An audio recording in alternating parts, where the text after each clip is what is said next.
Sorry, Mom, I didn't make my bed. In a hurry here. You guys know what madness looks like? I don't know what madness looks like to you, but to me, madness looks like this. 284 people on the interest list for 3-5, the meetup game happening here at Maryland Live Casino. It's our second time here. There's again 284 people on the interest list. I gotta go. There's people downstairs. It's Tuesday. It's 3:45 in the PM. The game isn't supposed to start until officially 6 PM. There's already 7 games going.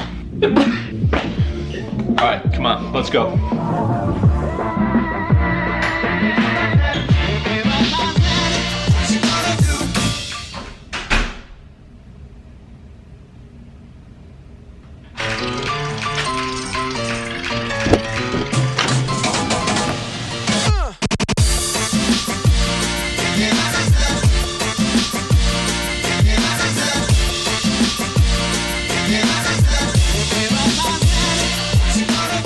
Alright guys, good to be back at Maryland Live Casino. Earlier 2019 we actually set the record at this location for the most number of tables. We got 22 tables of meetup games happening last time we were here.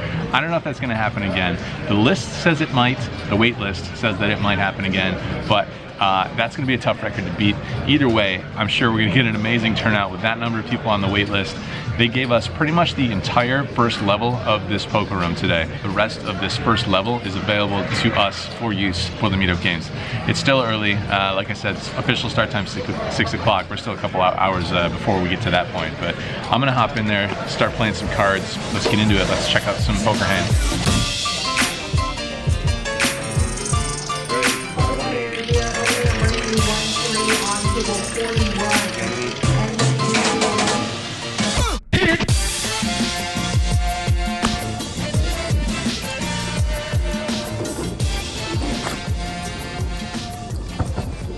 So we go 4 ways to pretty good flop. 633 rainbow.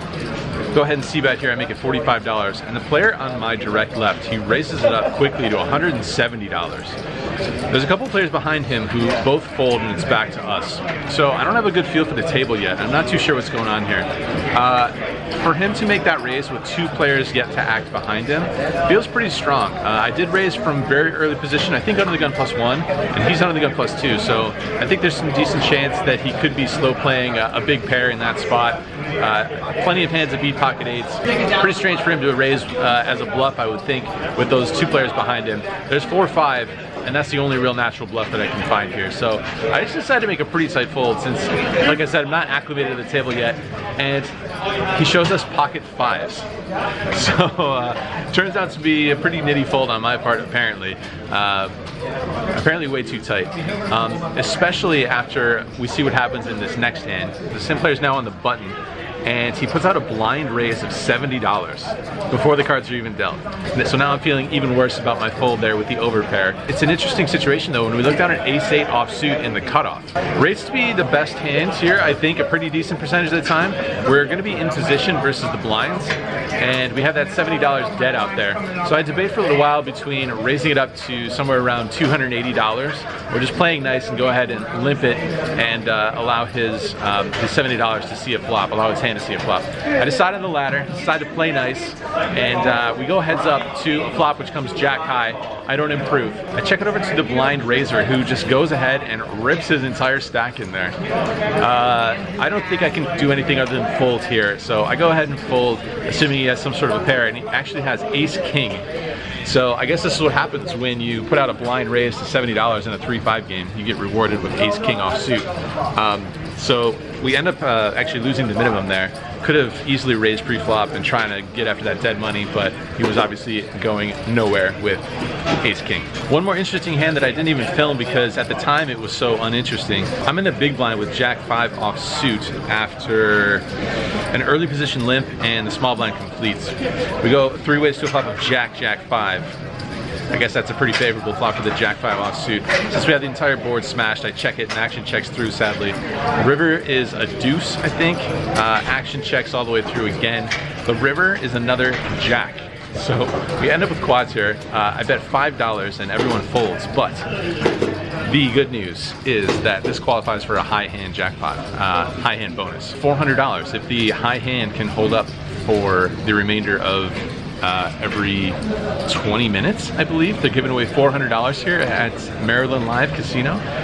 So we're on the board.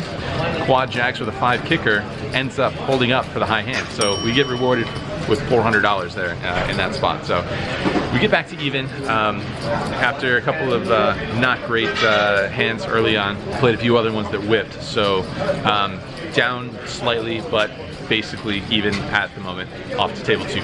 Oh, I appreciate it. Anyone stack Brad yet? No? Come on. Your 1-3 is available. Slacking. You check in at the registration desk on the 2nd floor. You did? What kind of a host? What kind of a host are you? Upstairs, checking at the registration desk.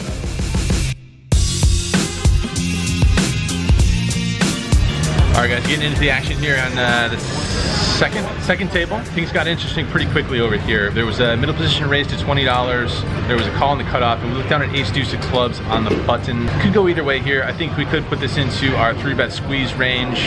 Suited wheel aces usually play pretty well in that, taking that route, but I decided to flat here. We have the button. We get to play all streets in position, which is always nice. There's one call out of the blind, so we go 4 ways to another pretty favorable flop here. We see a flop of 5 deuce deuce rainbow. The favorable gear is doing its job so far, apparently. So action checks the initial raiser, who puts out a bet of $65. Cutoff folds. I'm gonna flat call here. There's not too many draws available again. Super dry board, so I flat call, and the player in the big blind puts in a raise. Makes it $160, and the initial raiser calls. So this is shaping up pretty nicely. I wouldn't expect him to always raise pocket 5s here. Don't expect him to have 5 deuce too often, and I suspect the initial raiser might slow play sometimes as well. So I feel like we have the effective nuts here. Don't know if there's too much reason to raise, as previously mentioned. I just flat call here again, see what happens. We see a 3 of clubs on the turn, so we add ourselves a straight flush draw to our trips holding. The big blind does not stop betting. This time he bets, I believe, $240. Again, the initial raiser calls. So things are happening here. The pot is building. I think I'm just gonna go ahead and go with it and just jam it here. Reason for that is, even though we have the flush draw, we're not afraid of any cards here. I think could be some cards that could potentially kill the action. So I don't know if we necessarily want to see a club here. It seems like the big blind could have some other deuces in his range where he is completing the action pre-flop versus 3 other players. King deuce suited, queen deuce suited, 7 deuce suited, who knows. Plenty of deuces left. It seems like it's going to be tough for him to fold any of those cards. The player in the middle, I don't think is too deep. I don't think we're too deep with either of these players, really. So I'm just going to go ahead and jam it in there and hope that they are too invested to fold, and hope that we're still good here, of course. So that's what I do, stick it in there. The player in the big blind doesn't think for too long before calling it. The player in the middle, the initial raiser, feels like she's not loving the situation, does not snap call, but gives it a sigh and then tosses in a chip to signify that call. So we're off to see a river 3 ways in a 3-way all-in situation. River is an offsuit 6. I go ahead and show, and it turns out the big blind has ace deuce of diamonds, so same hand as us, and the initial raiser in middle position mucks her hand. So unfortunately we don't get to scoop this one, but we do win a small side pot, and we definitely profit some. Probably an unlucky situation there from with the middle position player having a big overpair, if I had to guess. So some run good there in that hand. Can't complain, can't get too greedy about not scooping it. We move on shortly after that. I look down at pocket 9s in middle position and raise it up to $20. The button and the big blind make the call. Flop's a pretty good one for us. It's 7-6-5 rainbow, so overpair plus gutter ball. The big blind leads right out. That's $50. I just go ahead and flat call here. I guess you could consider raising here, maybe charge some various straight plus pair holdings, but I decided flat, and there are some hands that we are definitely behind, such as straights, sets, and 2 pairs. Keep it small for now with a flat call, and the other player folds. Turns mostly a safe card, it's a 10, so even though it's an overcard, it shouldn't really improve too many holdings. He bets again though, this time for $120. Not gonna fold here, go ahead and call. and the river is not such a favorable card for us. This time it's a 4, so puts 4 to a straight up there and completes the most obvious straight draw, and once again he bets right into us. It's pretty hard for him to be bluffing here, considering that the most obvious straight draw got there. He's out of position. It would be a little bit suicidal to just kind of bluff with any sort of holding there. Just gonna have to give him credit here and let the pocket nines go. Last interesting hand, we open up ace queen offsuit to $20 from early middle position. There is a call before a late position player goes ahead and makes it $80. Interesting spot here with ace queen. I really don't like flatting with this hand in particular, especially with it being offsuit and especially being out of position. Add to that we were the initial raiser from early position, I feel like we should be able to represent a pretty strong range, and we have some blockers to good hands in our hand. So I'm gonna go ahead and put in the 4-bet here. I make it $245, size up a little bit than usual considering we're out of position. The player in the middle folds, and the player in late position thinks for a while before making the call. So decent sized pot brewing here. We're off to see a flop heads up, which comes ace jack high with 2 clubs. Not a terrible flop, maybe not the best flop ever, but not a terrible one. I'm not sure if this is going to be an all-in situation or a hand that we want to just go with. There's a couple of options on the table here. We can charge some various holdings, even an underpair. Seems like we don't want to give any free cards to. Reasons for checking might be that we can't really get value from a wide range of hands here either. So I decided on a check, especially with a club in my hand, even though we're not gonna have to worry about flush draws too often in a 4-bet pot. But I decided to check, and my opponent checks back. The turn is the 10 of clubs, so interesting because now we're losing to maybe like a king-queen suited, ace-10, pocket 10s, losing to some additional hands, but we still have a flush draw to go along with our good top pair. I decided to check it, and action checks through one more time. River is the 7 of clubs, so now we end up with a queen high flush here. Once again, I decided to maybe set the trap a little bit, maybe under-repping my hands. Could probably get some value here from some weaker clubs, but I decided to check, and maybe he'll turn some hands into a bluff. Maybe he will overvalue some hands himself. After I check it, he puts out a bet of somewhere around $110. Very straightforward call here. We go ahead and snap call that. And he shows us pocket 8s with the 8 of clubs. So we win that one. Always good to win 4-bet pots. That's gonna help the win rate a decent amount. Things going well so far. Running good here at Maryland Live. Lots of tables. How many tables, you might ask? A mere 21 meetup game tables. 3-5, no limit, Texas Hold'em going at Maryland Live. 6:27 in the PM. Still plenty of time for more people to come on down and join us. Lots of people only just now getting off of work probably, but just a ridiculous turnout once again here at Maryland Live. 1 table away from the all-time record, but even if we never get there, 21 tables. Just epic, epic turnout once again. All right, back into the poker.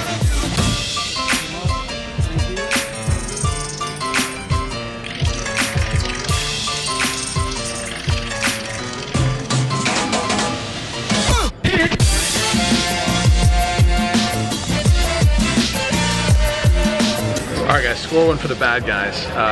There was an open from, I believe, early position at $20. We look down at pocket 5s, make the call in middle position, and there's 2 more calls behind us. We go 4 ways to a flop of ace, 4 deuce with 2 clubs, 1 heart, flop ourselves a gutter ball. The initial raiser puts out a small c-bet of $25.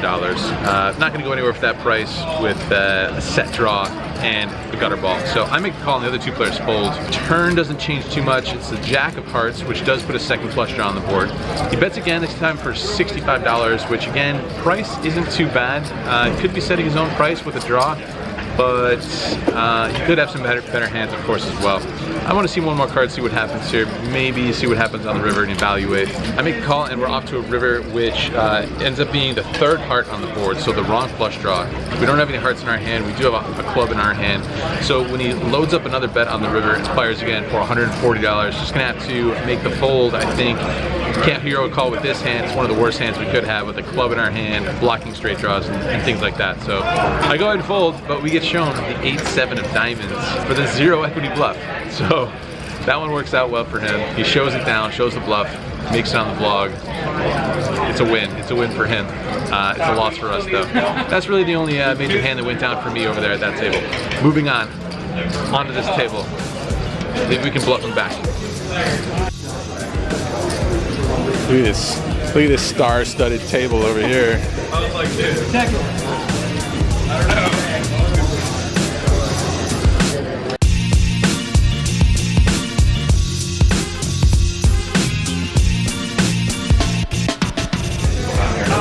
guys, I think I might have lost track of the table count that I've been to so far. Table 3 or table 4? Maybe table 4. Not too much happened for me. Great table, fun group, but as far as the hands went, played Jack 9 suited, that did not work out. I played Pocket Kings, that did work out, but both were pretty small pots. A couple of bomb pots, nothing materialized for me. On to the next table. Pretty fun hand where there was a late position open to $20. I believe the button called and I called with 6-5 of hearts in the big blind. We flop ourselves a gutter ball plus a backdoor flush draw, 10-3 deuce. Check to the initial raiser, puts out a bet, $40. The player in between folds, and I think I don't want to just black call here out of position. I think I want to try and represent a set, represent not much else. I don't know if it's the best board to necessarily try and represent something, because I'm probably not going to be calling pre-flop with 10-3 and 10-2 and 3-2. I will have all the sets here, but even then I might still 3-bet with pocket 10s from the big blind.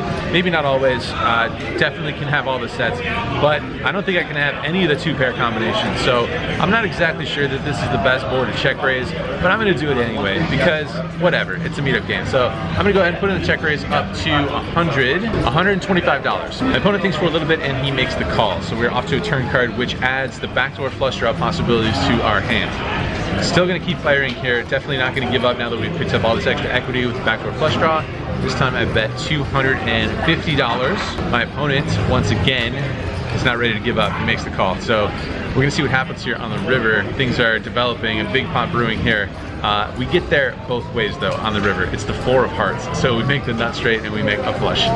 That always makes things easy. He's got maybe about, I want to say $600, $500 to $600 left in his stack. Maybe 500, 5 something. With the pot at the current size and as the board lies, pretty straightforward jam here, I think.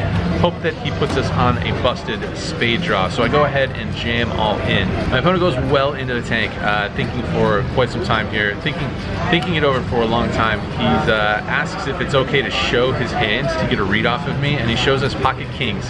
He does have the king of spades, which is kind of a disappointment because we would prefer to him to have the king of hearts and not the king of spades, because having the king of spades eliminates a bunch of the potential busted flush draws that we could have in this spot, and he doesn't have any hearts in his hand, which does not eliminate any potential flushes that we could have backdoored into. So after thinking about it for a while, he makes a very good fold. He plays it perfectly. He puts money into the pot when he has the best hand and $0 into the pot when we get there and he does not have the best hand. I don't show it to him. I give him a little bit of ribbing later on when I tell him that I just bluffed him. Oh man, so I just bluffed this guy so good. It's gonna be great. Wait till you guys hear this hand. I tell him he's gonna see it on the vlog, and I'm sure he's watching it right now. So well played, good sir. All right, moving on to the next table. Let's go.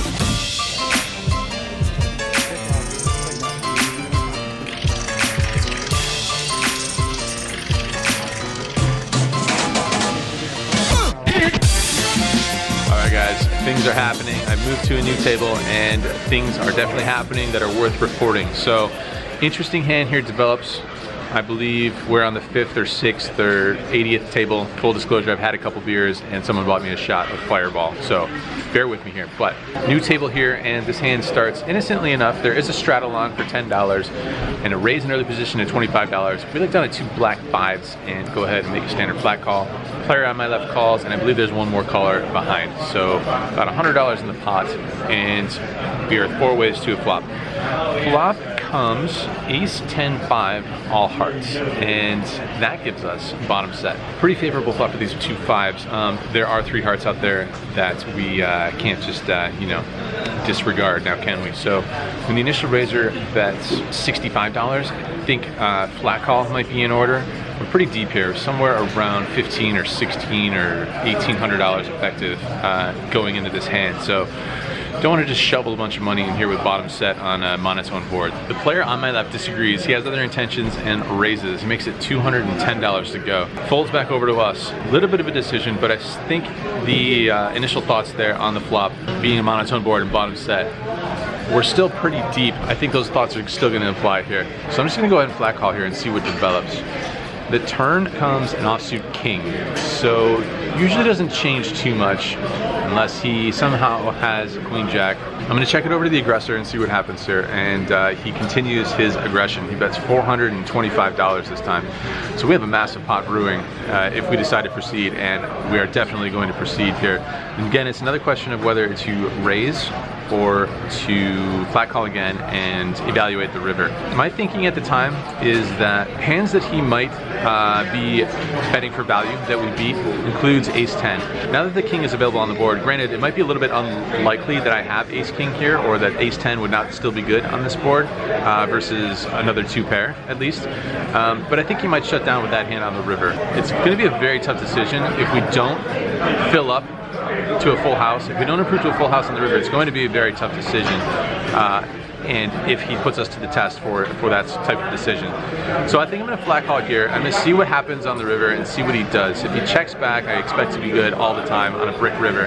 If he jams, we're going to have a decision, and that's probably going to be the only two decisions here. So I flat call, and we're off to a river card, which is another 10. So we do improve to a full house. We are now losing to ace-10, however. So I check it over to him, continue to play in flow. I don't think there's any point in going ahead and just ripping it all in there. So check it over to him, and instead he decides to jam all in. So we have him covered. He has about $1,300 here. Right away I say I don't think I'm going to fold here. All in, seat number 8. Well, I don't think I'm folding. We have a full house. Now we beat all of the flushes, of course. He could still be value betting a very strong flush. Could put us on a worse flush perhaps. I mean, let's be honest, it's a full house in a meetup game, in a straddle pot. I don't think about it for too long. I'm just gonna go ahead and either give him these chips, or we're gonna win a big pot here. So I don't know if there's too much analysis that needs to go along with it. So I toss in the chips. Before saying so, I say I have a full house, so I'm not gonna fold. I have a full house. Calls. Toss it in, and he says wow. He gives it the disappointed wow, which probably sounds like a good sign to us. I go ahead and show after he gives us that verbal acknowledgement, and it turns out he has King of Hearts, offsuit jack. So turning it into the full-blown bluff on the river, follows through with it on the river. He's got the nut blocker on the flop, and it's going to be a really tough decision if we don't make a full house there on the river. Like I said, if it comes in offsuit deuce on the river and he still fires away, I think there's a pretty decent chance that I'm going to fold there on the river. I don't know if that's a good fold. Maybe it's too strong of a hand to fold, but we're going to have a lot of flushes there. Maybe pocket tens to call down with. And maybe we can let bottom set go. Not too sure, maybe that's too weak, but I would definitely fold some percentage of the time. And perhaps he gets a little bit unlucky. He definitely has all the heart in the world. Definitely puts us in a tough spot if we don't make a full house on the river. But as it is, we win a big pot here. Definitely the pot of the night so far. The night is not over yet though, so we'll see what happens, but things going okay. I did give a little bit back. I tried to 4-bet bluff again with the ace-queen, and this time we got jammed on. Gave $180 back in that hand, and lost a couple other hands as well, but doing well in the meetup game so far.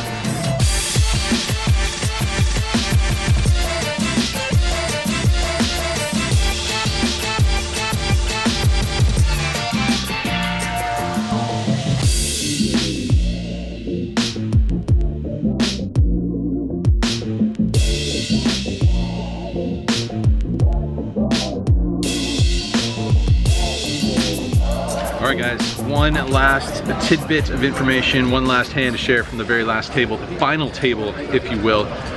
Look down at pocket jacks, red pocket jacks from under the gun, make it 20 to go. The next two players flat call, and then the player after that puts in a 3-bet to $110. Folds back to us. I'm gonna call here. Usually a pretty strong range when the under the gun player opens, and then facing a 3-bet from that spot, usually gonna be pretty strong. So I'm gonna flat call. Player on my left calls, and then player behind folds. So 3 of us going to a flop which comes Queen 5-4 with 2 diamonds. We checked with the 3-better who puts out a C bet of $200. There's definitely a lot of times that I'll peel here with only one overcard to the pocket jacks, but it's kind of a tough situation with, especially with the player to my left. And something about this board texture is just, it just doesn't feel great. If it comes at 10, maybe even a hand like Ace King will pick up equity and then jam all in on the turn. We're not super deep here, so there's not going to be a ton of playability beyond this street. There's going to be a lot of times where a player will take Ace King and will be faced with more aggression and will make a mistake with pocket jacks anyway. We could be behind pocket jacks. It's going to be tough to improve with this hand in particular. Would rather take a hand like 5-6, something like that, that has better chance of improving than these pocket jacks. Take the 5-6 to further streets and just going to let these pocket jacks go very sadly. Just fold to the 1 bet. Player on my left folds, and the player does not show down. However, very shortly after that, he said that he had pocket queens. Granted, he only told us, he didn't show us, so can't necessarily believe him, but I do believe him in this case because he said he also had pocket queens earlier when he 3-bet me and I folded pre-flop. So kind of a random thing to just randomly say with unprovoked. I think he had it. I'm gonna believe it. It'll make me feel better anyway, folding the pocket jacks there, and that's gonna do it. That's gonna wrap it up here. We get into these meetup games, these 21 meetup games here at Maryland Live Casino for $1,500. Cash out of these games for a grand total of $3,222 or a profit of $1,722. So absolutely no complaints, and really awesome night. And to top it all off, check out this mirror, this laser etched mirror that someone gave me here at the tables. He said he just learned how to use a laser etcher thing. So he made me this really cool plaque. Looks really cool. Definitely a cool souvenir, cool gift. So many thanks for that. Many thanks to everybody who came out. We're just wrapping it up here now. We're gonna make our way over to the bar, decompress, meetup game war stories, grab a beer, wind it down.